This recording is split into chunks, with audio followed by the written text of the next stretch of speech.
Alright, so we're going to talk about Chapter 13. I'm going to not cover the chapter in great depth because I want to walk through a demo with you guys, show you some things. So that's why I'm going to cover it kind of quickly. But this chapter is about mobile wireless security or attacks and remediation. Okay, I'm going to make this a little bit bigger so we can kind of see it, but I don't want to start the slideshow. So we're going to go, that's view. Okay. Alright, they start talking about, what to do, because we all have wireless now. Everybody has wireless, and in corporations that can be a big issue. Like it's saying here, you have data leakage, backdoors, jailbroken stuff, rooted devices. You know it's legal to jailbreak your phones? You know that? So, what does that do to the security on a lot of the devices? It destroys it. There's no more security. It also voids your warranty on your device. Right. So it does cause a lot of issues. I don't believe in doing it, but I've been giving my secretary a hard time for days downstairs. She hasn't been able to send mail. Her wireless won't connect. She can't send mail, and it's driving her crazy because she does some mystery shopping as well, and she couldn't transfer the pictures. So Roy looked at it yesterday. Everybody's been looking at it, and I keep saying, well, it's because it's an Android crappy phone. Get a real phone that just works. Well, I fixed her problem today. The problem was, on our mail service, we have 250 megabyte limit, and she was over her limit, couldn't send any more mail. No one had seen that. So I deleted the mail, and it went fine. So, but the issue is you never know. You never know what the issue could be. Or, I was talking to her. I was over at my in-laws' house for Christmas. And they live south on Heron Wall off I-40. I don't know if some of you know where that is. But they have DSL is all they got. And their cell service, it's terrible. I mean, oh my God, bad. But the cool thing about an iPhone is you can send messages and everything through Wi-Fi. No problem. I could not connect to their wireless access point. There was no way. My wife was on it. Everybody was on it. I couldn't see it. I couldn't connect to it. I mean, I did everything. I restarted it. The entire time I was there for Christmas, I could not see it. Went back the next day. I still couldn't see it. So I don't know what the deal is with it, but on my phone, I could not see it. My wife has the same phone. She could see it just fine. So it was kind of crazy. But you never really know. It could be who knows what causing it. Could have an issue with compromised devices. Okay. And the third bullet there. People must regularly scan the network for unauthorized devices. A couple semesters back, they actually found a Linksys wireless access point in the engineering building. Someone went into the classroom and just plugged it in. So, probably not the best thing in the world. Now, since then, Brad Johnson has taken over, and he actually went through and turned off ports that weren't in use, which is actually a very big deal, because at that point, every port was just turned on in the school. Grant Cadis, one of our students who actually went through TU, worked for the NSA for a while, he went to Taco Bueno right over here, and they've redone the restaurant since then. But they used to have different layout of booths, and underneath the tables was network jacks. He just plugged into one of the network jacks and was able to browse their entire network, got an IP address, and was able to see everything on their network. So it's kind of scary. I get it. It was just Taco Bueno, but still, that was inside their network. So you always got to look for stuff. It says must scan not only known networks but also unauthorized. You ever go to the airport and you see free public Wi-Fi? It's not normally free public Wi-Fi. It's someone renamed their device to free public Wi-Fi. I can make my device say anything I feel like. And you see free public Wi-Fi, you try to connect to it, and there's a difference between ad hoc and infrastructure mode. Ad hoc is like between me and you. Infrastructure is what it should be. But, if you don't know what the heck you're doing, how many people out do you think actually know what all that stuff means? Not very many. Very few. Like 10%. Very few. Our advisor came in to see me yesterday. Our temporary advisor goes, all right, I got this weird error every time I turn the machine on, because they got deep freeze on there, so whatever changes you make don't get saved. And it says post error. And we know what post is. What it stands for.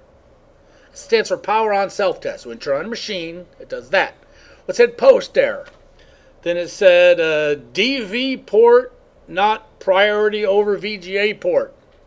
It's like, what the hell? I says, digital video port doesn't have priority over the VGA, which is variable graphics array port. In other words, they have the wrong port turned on as the primary video port. But he had no clue. He goes, I see this error every day. It drives me crazy. What does it mean? So he really had no idea. I said, really, you just hit F1 to continue. Did you ever see it in an older computer, like the ones that have PS2 ports for keyboards, but you plug in a USB? Half the time you get an error, no keyboard found, hit F1 to continue. So you hit F1 and you boot in just fine. It's just that it was looking for a PS2 keyboard when you had a USB. Same kind. That's what I told him. I said it was because you got a digital video port, but whatever. Vice versa, you got the wrong monitor plugged in. They just didn't disable the other card. So the point is, people don't know, and especially when it comes to wireless. One of my old clients, Don Whitney, runs a marine place. Every time we're on a trip, he'd call me. All right, Ken, I'm in such and such a hotel. What do I do now? And it's like, hit the wireless button on your laptop and that kind of stuff. So, pretty scary. Okay, it says developers often overestimate our technical literacy. I have the same issue. I make quizzes and tests for you guys all the time. And I'm always like, okay, how are you going to answer it other than the way I did it? Or is this too easy? Or is this too whatever? It's like, we were talking in forensics last night. I kind of assigned them the same project you guys kind of already did. And the iPhone serial number was very hard to find. That should have been easy to find, I would think, but it's not. So sometimes we think something's very easy and it's not. So the whole technical literacy stuff is a big deal. The second one, despite warnings about hackers and unauthorized wireless systems, our secretary brought me her laptop. Her daughter wanted to watch a TV show. So she wanted one of those websites to watch it. Next thing you know, after saying yes 5 times, she has all this malware on here and all her machine. And I'm assuming all of you have gotten malware at one point or another. We all have. I've gotten viruses before. Because they change them so much. And it's like, wow, that looks so legitimate. So it's tough. An unprotected wireless system, my secretary's phone this morning, and I went in and was just clearing out her old networks. You know how it shows a list of all the networks you ever connect to? So I was going to say forget. But I swear, she connects to everyone in the world. It was every restaurant. It was like, I have enough data where I really don't need to use public Wi-Fi. I'm assuming some people need to, but that's kind of scary if you're going to connect to everything.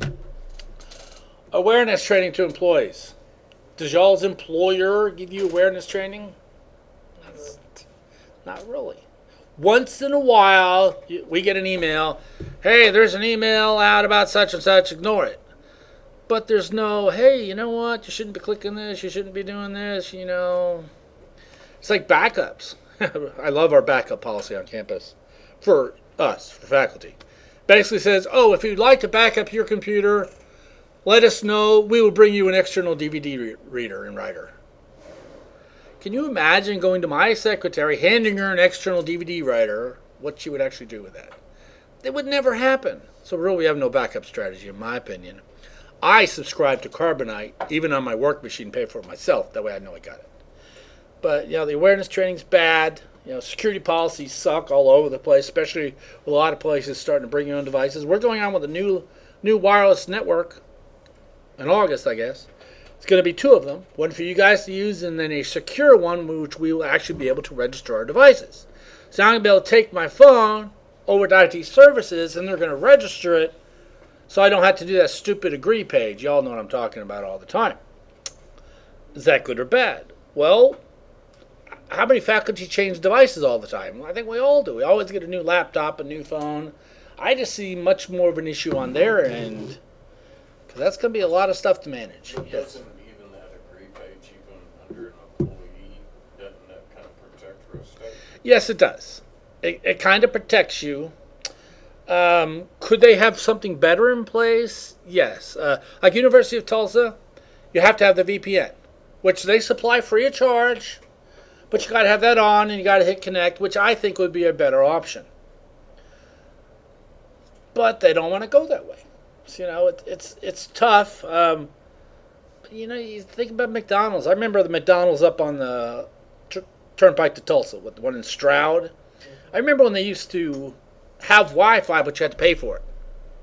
My idea was, man, if they put Wi-Fi in the menu for 99 cents, they would have sold a lot more. It would have been, I want a Big Mac, surprise, and Wi-Fi. But what they did instead, they put little notes on the tables, blah, blah. No, if they had it on the regular menu, it would have been a lot quicker. But it's free now. But, it's just amazing how much of this free stuff's out there, and that's just a really, really big issue. Okay. It says, real problem is unauthorized devices regularly leave and re-enter premises. We have people, what was it, last summer? I don't know. We had a student living nearby that didn't have internet. So he would always come up and just sit outside our building, literally sit against the building using his laptop. He was a student, so that was fine. But what if you're not a student? What if you lived in Section 8 housing over here, right on the other side of the library? They can pick up our wireless. They're that close. So you never know what's on your network. So, all right. If they have a signal amplifier, they can. Right, if they have a Cantana or something, they can get it from whoever. Okay. All right, it says, administrators often collect things. MAC addresses, we're actually going to look at that. MAC address is basically the hardware address of the device. You actually have to answer questions based on that. The ESSID, basically what the system is. The ratio, how powerful. We have 8 access points in this building. Each one's on a different channel. Each one has more power. You're not going to answer questions on that, but that's something else they can look for. Brad Johnson regularly scans our wireless network and looks for unauthorized devices. I added 2 wireless devices to Road State's network last week just for this project. But I told him, I said, hey, here's my MAC addresses. Here's what they're being used for. And he put them in the allowed list. But that's stuff they need to check. Power levels. How much power are they on?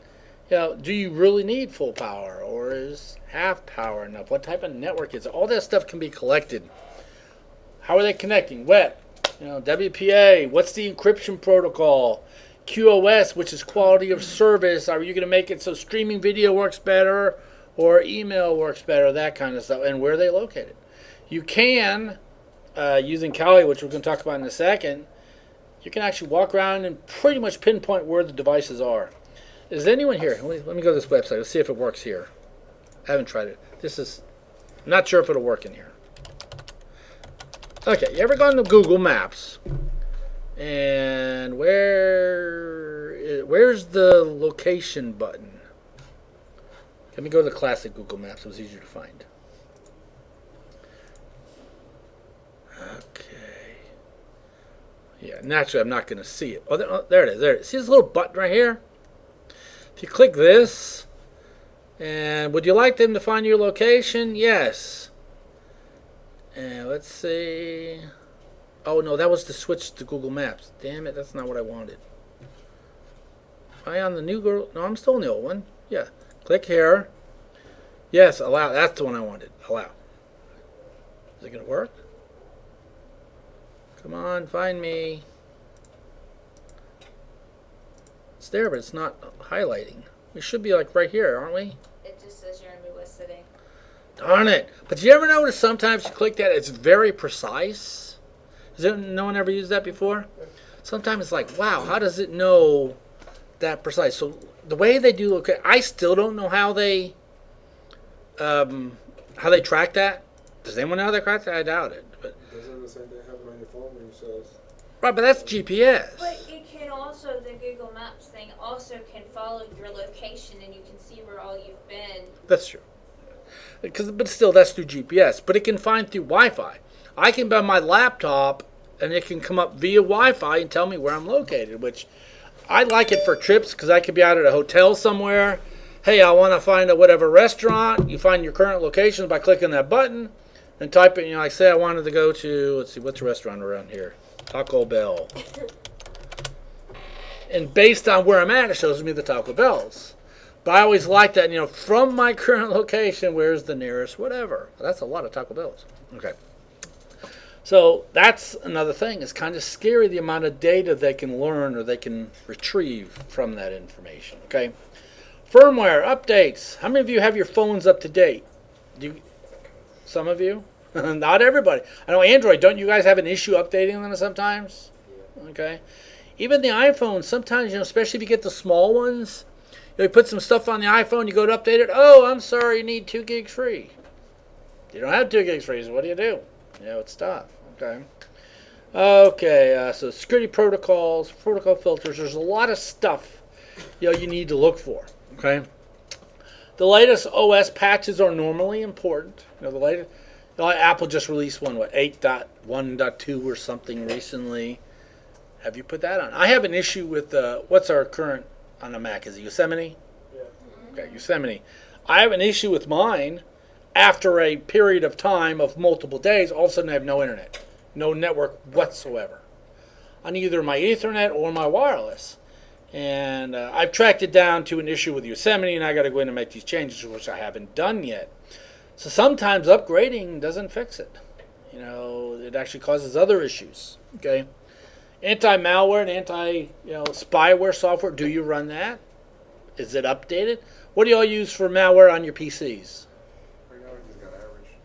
What? You AVG? Yeah. What does anyone else use? I got Avast AVG. Avast, Norton. Does anyone use the Microsoft one? Nope. Yeah, I like the Microsoft one. That's what I use. I like it. The Security Essentials, MSE. I like that. That one's good. The reason, AVG and all them are fine, but I don't like the, hey, I see you're running AVG free. Would you like to upgrade to AVG Pro for whatever? The Microsoft one, there's no upgrading. It's there. How much does it cost, though? It's free. That's right. Yeah, it's free for I life. found it on my laptop. You found what? The location? Okay, so it's just the desktop. It's not doing it on. It's probably because you're connected via Wi-Fi and I'm not. So, all right.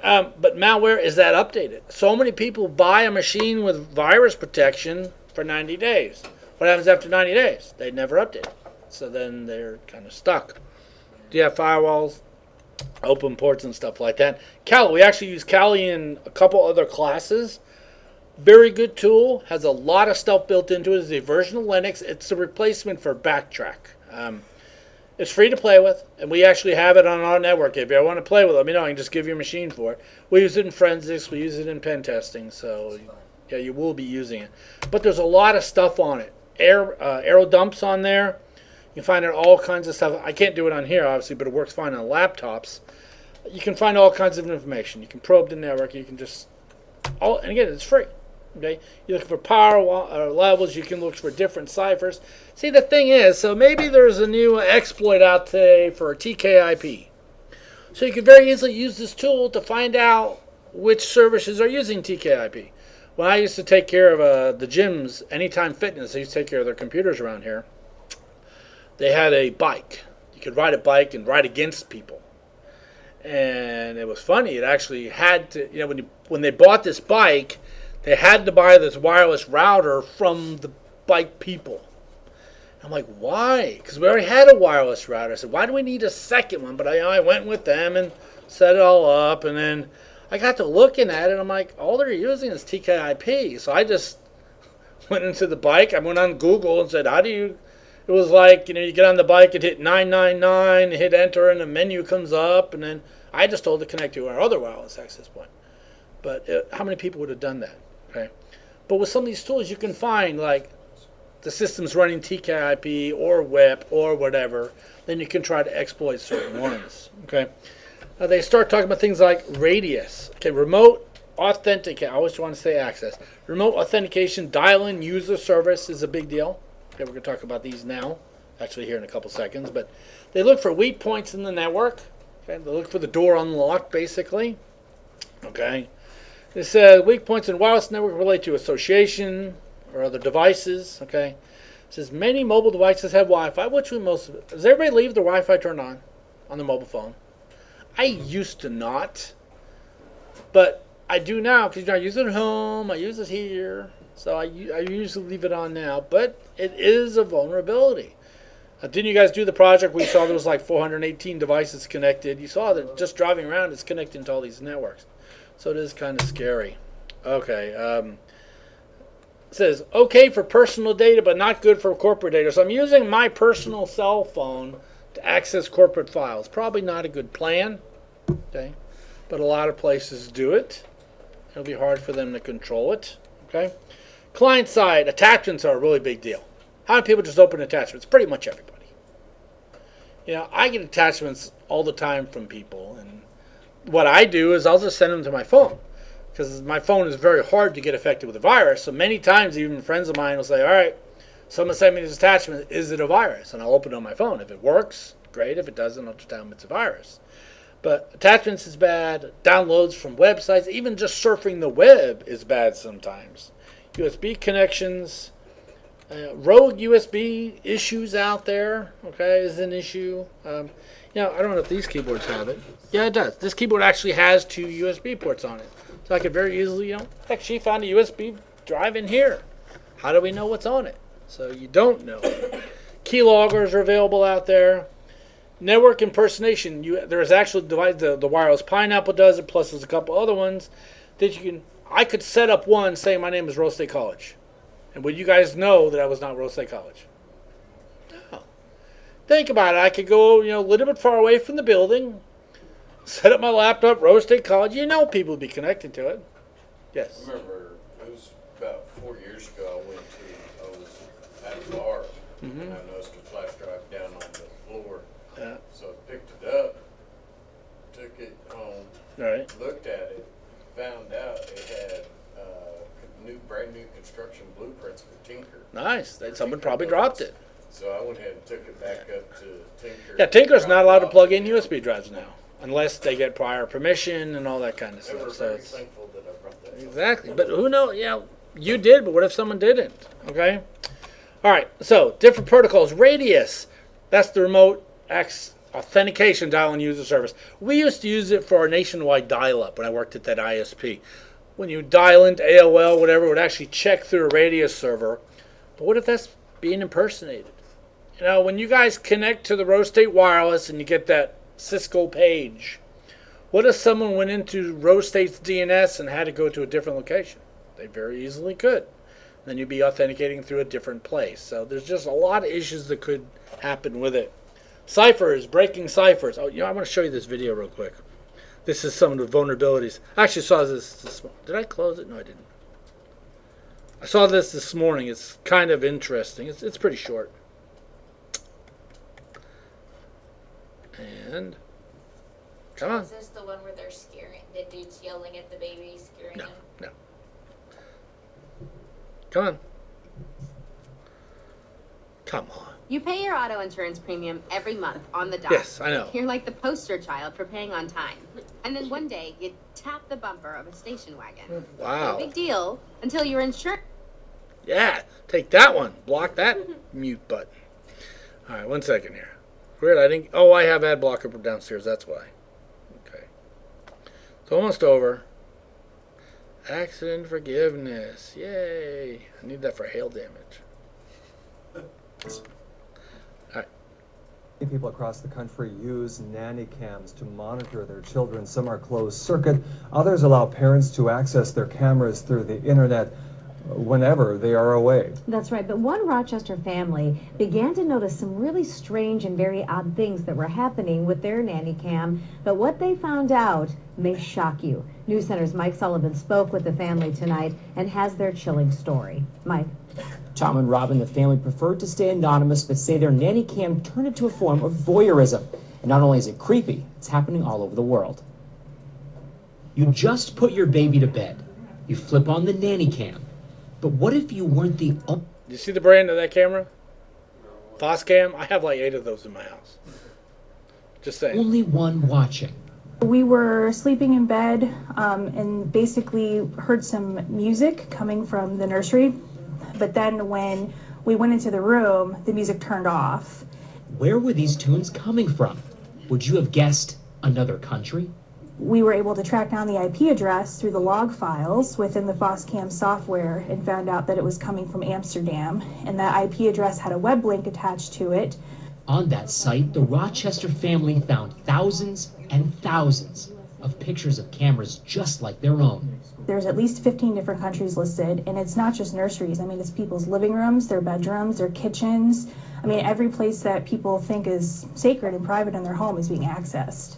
Not only can these hackers see in, but they can browse freely. So we face it toward the wall, and then a few hours later we accessed the Foscam, and it wasn't facing the wall, it was facing the closet. Shocked, the family searched the website, eventually finding their baby's crib. This isn't just, Rochester, Minnesota. You can literally just sort by whatever country suits your fancy and sort by whatever room suits your fancy. It's pretty sick. The family began removing all the cameras, choosing to monitor their child the old-fashioned way. We had the family plug in the camera for us to do this story. Now, in that short time they had the camera up and we were there, pictures from their crib today are already on the internet. Family is now convinced the website automatically knows when the cameras come on, and that's when they track them. And he was talking to the baby and Right. screaming at him and things like that. Yeah, there was, but I have those cameras. I have the exact same ones. What is people use the default passwords on them? Password. Or Yeah, admin. and it was pretty bad because James Finch, the director of the FBI, is in our classes, and we were sitting in class one day, and he goes, "Oh man, you don't want FOSScan because there's a major vulnerability in them." I've been replacing them, so I actually don't really use mine much anymore. But it's scary. You don't know what the hell people are going to be doing. I'm just trying to delete some of these recordings so we don't have that issue anymore. So basically, even the ones that the security insurance thing that you're doing, like they're putting all those cameras in your house, they can be easily accessed. Yes, they could be easily accessed. Yes. Now it just depends. It's normally if you change the password, put special settings on it, they're not gonna be able to get in. But you don't know. And I just saw that this morning. I was like, wow, that was kind of scary stuff. Okay, but people could impersonate a radio server. They could, make fake certificates. SSL, secure socket layer. That's our protected websites. They're based on public key encryption certificates. What happens if someone makes a fake one? Microsoft's were stolen, a year ago or 2 years ago? So what happens if someone steals them, installs them on their server? So that's kind of, like I said, fraudulent, certificates. Heartbleed vulnerability, that was with OpenSSL. That was actually just recently. So there's lots of issues. Stolen or sold certificates, fraudulent ones, fake ones, just lots of information there. Okay. Captive portals, that's kind of like the stuff when you sign into our website, our wireless page at Rose. You're going through some portal. Or like a hotel. Did you see it's like Marriott or somebody just got fined a ton of money for, I think they were limiting people's access to the network or something, whatever they were doing. And I always bring my phone, and now with my Wi-Fi whenever I go to a hotel, because the hotel wireless sucks. It's always so slow, but that company actually got in trouble for that. But there's a lot of different software. Drive-by. How about Java, Adobe Reader, and Flash? There's always problems with those. Doesn't seem like there's an updates weekly about those. Okay. Kali Linux has a lot of these tools which you could play with to figure out vulnerabilities to some of those. Okay. There are some security projects out there to help fix this. That's one reason Kali's made, to find vulnerabilities so you know to fix them. Okay. And they just talk about some of the top thin things. Unsecure data storage. You got a backup service or an external drive. Is it encrypted, or broken cryptography, or a bad password, or the last one there, lack of binary protection. I mean, you just download stuff off the web and just install it. Or we talked about last week about like the Apple iStore, they actually check stuff. But this Google, not so much. So you don't know about binary security. Okay, that's the end of chapter 13. I'm going to start talking about the project now. Okay, up on week 11, I put 2 wireless captures. Now I'm actually going to do one real quick. I'm going to run Wireshark.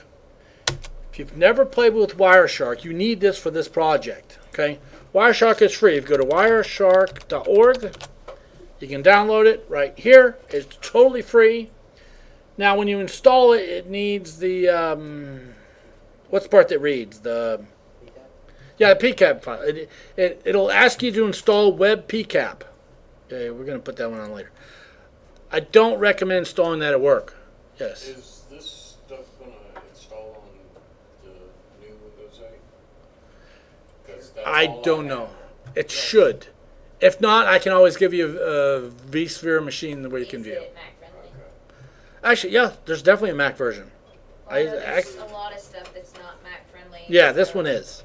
So go to wireshark.org, download the tool, and when you bring the tool up, what you can do with it is you can capture. You do not need to capture for this project. I'm already giving you the captures. What you can do is you can click on interfaces, capture interfaces. So can anyone figure out which interface I'm actually using on this machine? Obviously the local area connection. I'm having 1,000 packets or 600 packets already. So just from starting this, I'm getting 600. I'm getting quite a few packets, and I'm not doing a darn thing. I'm not surfing the web. I'm not doing anything. A lot of that traffic is broadcast traffic, but there's some certificates. So that's because I'm logged into D2L. All right, yeah, I'm logged into D2L. So it's very easy, to see. And I'm just going to capture a little here. Let me just do a little bit of surfing here to make it a little bit, so we get more stuff to look at. Let's go to Google. Actually, Zombocom would be a good one too. See, Google's still a certificate. Zombocom. We all love Zombocom. Welcome to Zombocom. Yes, Zombocom's amazing. Okay, so now we have plenty of traffic. But you can start looking at it. You can see what's nice about this tool is you can sort. I can sort by IP address just by clicking on it. Okay, I can sort by protocol. I say these are some DHCP. Okay, you can sort by all kinds of different things. There's TCP, there's UDP. Man, we get a lot of broadcast traffic. Now for this project, we actually, if you look down on my desk, you'll see all the wires down there. What we did is we set up multiple wireless access points, but they're connected through a hub, so the traffic is broadcast everywhere. But that's segregated from the internal network via another router. So the traffic, you're looking at a lot less traffic. Because all this wireless or broadcast traffic, you guys aren't going to have to worry about that. So it makes it much easier for you guys. So what can I tell you? Y'all know what ARP is? You all had some sort of networking class at one point or another. So you should have heard about ARP, Address Resolution Protocol. What I did was I set up 2 quizzes. And I tell you, here's a wireless capture for an Xperia Play. Here's the wireless capture for an iPhone. Go to the quizzes area, under quizzes, and you'll see them. Okay? Let's look at the Xperia Play one. Are they unlimited? What now? Unlimited time? It's unlimited time, yes. But you start the quiz, and hopefully this isn't the version that shows the answers. Good. And there's 10 questions for each. I'm asking you different things you need to find in the traffic. Okay? Nothing's too overly difficult. I will actually take the questions and put them in the document and give them to you. But I'm not done. I still need to make a couple more captures. So far, there's 2 of them. There's an Xperia Play and an iPhone. There's going to be a Windows phone, and then I'm assuming the Blackberries. I'll make at least 2 more captures. And I'm grading them all as separate projects, and they're 10 questions each. Can you screen capture what you just showed us, right? Oh, I'm recording right now. I'll give you the questions. I mean, they're unlimited time anyway. So, but inside Wireshark, I'm actually going to, let me download one. I'm going to show you how to actually do something. We'll take the iPhone here. I'm going to, now we need the course content. Download these files. Download. Okay. Then if you have Wireshark installed, if you just click on the file, it'll automatically open up in Wireshark. There it is. This is the actual project you're going to be working with. Okay. So what we did is we did a few things. You're going to look through the traffic and answer questions based on it. Okay? I'm giving you 2 weeks to do these. 2 of them are already up there. The other 2 will probably be up there by tomorrow.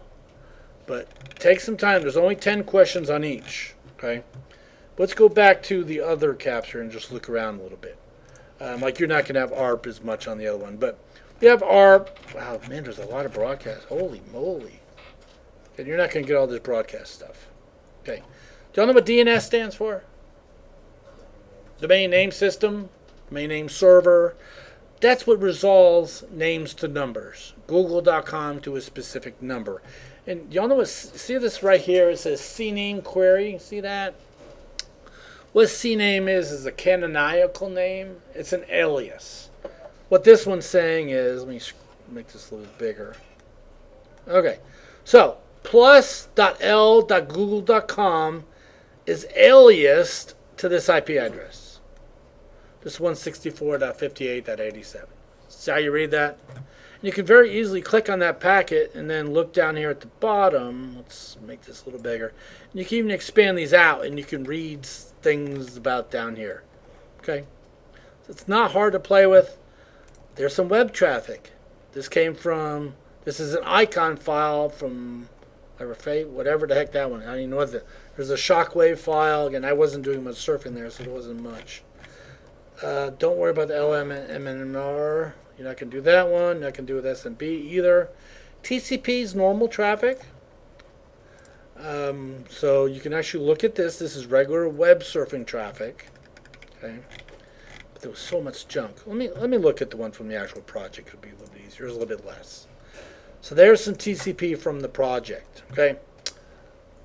You need to play around with this tool. Someone complained in my other class, you don't tell us enough about the tool. This tool can do so much, I could teach an entire semester on this tool alone and not cover half of it. Is there a search function? Yes, there is. To search, edit, find packet. So is this kind of like Incase? No. This used to be called Ethereal, now it's called Wireshark.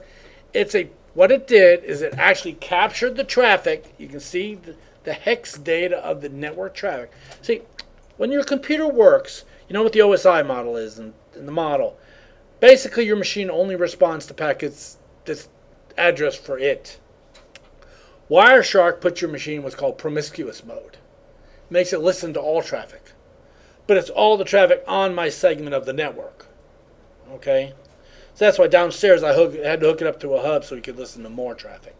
So it makes the project a little more interesting. But yeah, there is a search. Say I wanted to search for Google. I could search for, let's look for packet details for Google and do find. And it found it on packet 2187. Right here. www.google.com. It found it right there. So it does have a search function. Okay. You can also see statistical functions. You can go in here and you can see different endpoints. Okay. You can see which IP address is doing what. How many bytes are how many packets. So there's just all kinds of stuff you can do with this. Okay. Just right click on it and follow You can follow TCP stream. Say I went here to this packet here. If I right click on it and do follow TCP stream, what a stream means, say a web page loaded. That entire thing is a stream. So obviously this here went to some configuration for Apple, and this is some pipeline test page, whatever that is. Okay, let's go to another one. And when you do follow TCP stream, you see it kind of filters out and only shows you that particular stream. To get back to show all of it, you just hit clear. Okay. Let me sort by packet number again. Let's go. Now, see this in here, this TLS? That's encrypted traffic. You won't be able to read much on that. But you do have to answer questions. Let's go to the beginning of the TLS traffic. So can you filter out that? You could, yes. You can highlight something and say filter this out, yes. Okay, there's TCP. Let's get down to the beginning. Okay, here we go. This is the beginning of the TLS packets. This is where we were making our first connection. This is where the client says, hello. Y'all know what the three-way handshake is. That's like me saying, hey, Ben Troy, I want to talk to you. And he's like, okay, Ken, I want to talk to you too. And I said, okay, good, let's talk. Well, with SSL, it adds two more components. It has client hello, basically a certificate component for the client and a certificate component for the server. And you can click on that and you can actually expand down here and look at the SSL. You can look at the different protocols it's using. You can actually even see what cipher suite, like this one's using AES 256. So you can see exactly what's being used. You can find information about their certificates. So you can find out all kinds of information. But the actual traffic, if I do follow TCP stream here, this is all, for the most part, it's gobbledygook. SSL comes in different modes, and it's way beyond the scope of this class, but they have two different modes, tunneling or transport mode. Transport mode, imagine you're seeing a truck driving down the highway. You know there's a truck driving. You can see where he came from, where he's going to, but you don't know what's in the truck. But you know there's a truck. Tunneling mode is, we got this tunnel from A to B. I can't see what's going through it. I can't see if it's a car, a truck, or whatever. I know there's a connection, but I don't know anything about it. So that's why there's some of the stuff, the header type information, which is not encrypted, but the actual data is encrypted. Okay, so that's about SSL. So we still need some header type information.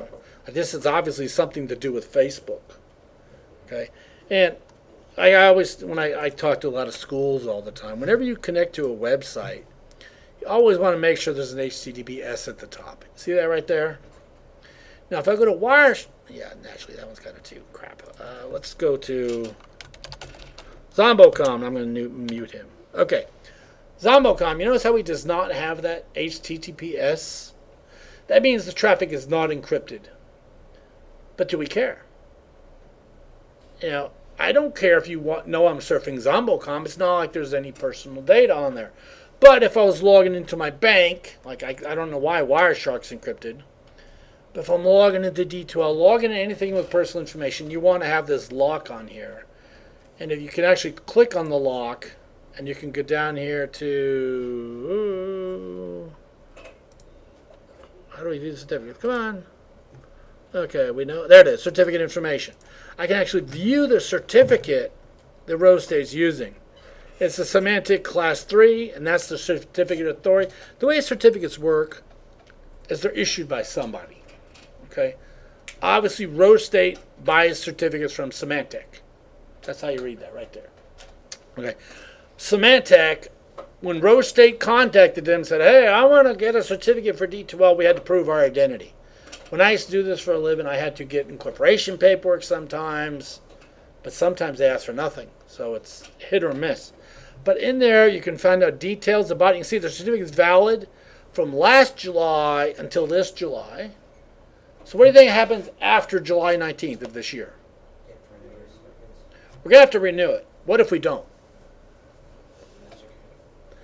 It's actually still going to be encrypted. The certificate will still function, but no one will be able to verify it. You know what I mean? It's kind of like my antivirus expired, so I'm still protected against those old viruses, but I'm not going to get updates anymore. Is that why on some government websites that you go to, like the BYOD, their stuff will come up as warning, don't Right. go here? Yeah, if I go to TRICARE or the military, what happens is, you know, we had to pay Symantec for that certificate. Can you imagine how many certificates the government uses? Lots. Do they really want to pay Symantec or VeriSign or Komodo for every certificate? No, so like VeriSign, they're $349 per year. And what if you need 10 million certificates? That's a lot of money. So what the DoD does is they make their own certificates. And they issue them DoD-wide. And in the DoD, they're fine because you use the DoD as your certificate authority. You can verify them. But when you're from the outside connecting in the TRICARE or military websites, it's like, whoa, this certificate, I cannot verify the authenticity of it. Yeah, and the address bar turns like red. Right. What happens is, you know, when we connect to D2L here, we're actually connecting to D2L. We're looking at the certificate. We're saying, oh, that came from Symantec. So we contact Symantec. They're like, yep, that's a good certificate. Everything works fine. But if it was expired, Symantec could be like, whoa, the certificate is expired. It's still encrypted. It's just that it's expired. Okay? But you can find more details about it. You can see the encryption algorithms. Remember I showed you a second ago some of those algorithms. Here's where you can see them on the certificate side. You can see the path. So our certificate was issued by Symantec, which was then issued by VeriSign. Okay? I used to sell certificates for Komodo. But my certificates, you know, it was funny because VeriSign, they were $349 a year. Komodo, they're $89 a year. I mean, it's a no-brainer. $349 or $89. Which one are you going to buy? They're both encrypted. I mean, it's not like you get a better certificate. It's a certificate. But my certificates were verified through GeoTrust rather than VeriSign. But I didn't really get. So what I ended up doing was I'd buy them for $89 and resell them for $100 and something, make a little profit on it. But it's still a valid certificate. So we could go straight to VeriSign and buy it. We probably get a deal through Symantec to buy it. It's like warranty. You know, VMware, like the software we use for our vSphere system, that's very expensive. If you contact VMware, it's crazy expensive. We can go to Dell and get it for half price. Okay. Anyone ever take the Security Plus certification or the A Plus certification? No, but I need to talk to somebody about opening the vSphere option for me. Okay, we can do that for you. Okay, right now the Security Plus certification costs $306. I looked yesterday. To take the test is $306. We can buy from the Votech for $184. So which one are you going to pay? The Votech. I mean, but why? Because it's cheaper. Exactly. That's the whole point of my certificates. VeriSign's $349, Komodo's $89. It's still a certificate. Through the Votech is half price, so you get the deal. So the whole certificate thing is kind of weird, but you just need to get one that's valid through somebody that can be traced back to someone. And if you actually, I don't know where this is in Chrome. Let's see if we can't find it. But in IE, it's much easier to see. Does anyone know where it is in Chrome? In IE, there's a very easy way. Well, we have IE on here, don't we? Sure we do. I don't use IE anymore. IE, come on. Settings, Internet options, then there's security. No, that's not it. We're going to find it here. Privacy, content, clear, certificates. Okay, here we go. Trusted root certificates. So in IE, I went to this trusted root certificates. These are the certificate authority. You know, there's GoDaddy, there's GTE CyberTrust, there's Microsoft, there's VeriSign.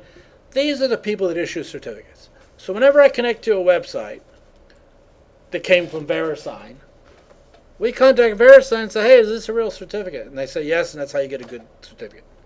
So, you know, that's the way the whole certificate thing works. Okay. For this project, you're going to have to answer some questions based on that. It's not hard to do, okay? So far, there's only 10 questions each. Look through the traffic. You must play with the tool. You can sort. You can search. There's just all kinds of options. Searching is under Edit, Find Packet. And when you're finding it, you can search by display filter, by hex value or a string. Then you probably want to search packet details. That's the contents of the packet. So, you know, let's say Yahoo. Okay, find it. And there we go. Now we got a packet for Yahoo. Somewhere in here, Yahoo's in this packet. Okay, so. That's that one right there, the redirect one? Yeah, it should be that one right there. Somewhere in here, there's Yahoo. I don't know exactly where it is. But no, it can't be that one. That's not the one that was highlighted. Hold on. Edit, find next. This is in packet number 678. It's this one. Yes, I had trouble with that on one of the. Yeah, that's actually a good point. When you click on it, say I'm going to do search here, okay? Find next. I'm searching for Yahoo. It's not the 672. That's the one I had highlighted. If you scroll down here at the bottom, it's action frame 678, which is this one. Then if I was to look at this code somewhere in here to get request from Bing, yet I searched Yahoo, somewhere here it's got the word Yahoo. The thing is, it doesn't highlight it either. Yeah, it's hard to find. Oh look, this was an iPhone. Here's the OS, the iOS it's running. It's running a Mac OS X. It's got Apple WebKit installed. So you can find out a lot of them. Oh, look at this up here. Let's go back to the beginning here. Well, actually, which one are we on? We're on this one. Okay, this will be good. Up here at the top. Well, that's not the one I want. I want this one. Depending on the packets, a lot of times you can see what type it is just by looking at the MAC address. So, y'all know what a MAC address is. That's the hardware address. That's this address right here. So if I asked you for a properly formatted MAC address in hex, what you would tell me would be 50:EA:0F:0DF:A8. Everybody get that? That's what what's a properly formatted IP address? So this right here, there's 1.1. A properly formatted IPv4 address would be 192.168.1.1. Everybody okay on how to do that? Because that's how I ask you for it. I'm like, what is the properly formatted IPv4 address for this or whatever? Okay. If you've never played with this tool, you really, really need to. Install it at home. Go to Capture and see what the heck's on your network.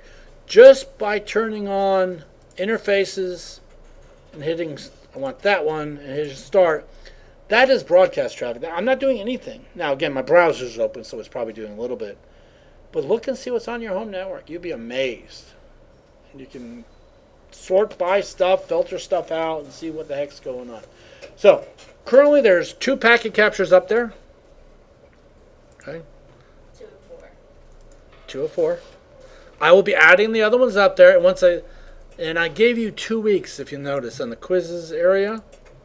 I actually gave you 2 weeks to do this. Okay? See that right there? 22nd.